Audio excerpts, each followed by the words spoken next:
তবুও তোমার কোনো কষ্ট দিই না। আমি যখন দুনিয়ার মধ্যে বিদায় নেব, আমার দাপনটা যেন রাতের আঁধারে হয়, কোনো পরপুরুষ না যেন দেখতে পায়। একবার হবে না নারায়ে তাকবীর। বলে গিয়েছিল আমার দাপনটা যেন রাতের আঁধারে হয়, কোনো পরপুরুষ না যেন দেখতে পায়। শুনে নেবে মা, শিখতে হবে। চলে মৃত্যুকাল ফাতেমা দেখে বলে স্বামীকে, মৃত্যুকাল ফাতেমা দেখে বলে স্বামীকে, কাউকে না জানিয়ে দাফন করবে রাতের আঁধারে। জান্নাতের রমণে আমার নবীর নন্দিনী, জান্নাতের রমণে আমার নবীর নন্দিনী।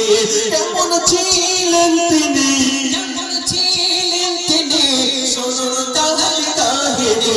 জান্নাতের রমণী আমার নবীর নন্দিনী, জান্নাতের রমণী আমার নবীর নন্দিনী। ভালো লাগছে বাবা?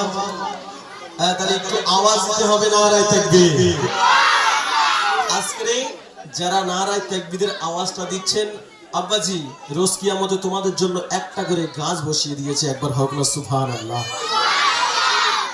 এই রাতে যা আল্লাহর কাছে আমরা এই যে নারায়ে তাকবীর সুবহানাল্লাহ বলছি, সব আল্লাহর আরশে লেখা হচ্ছে সবার জন্য পুরো।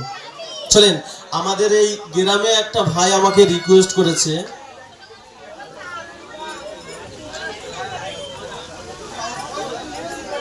সিলভি পাঠা চুল করছে।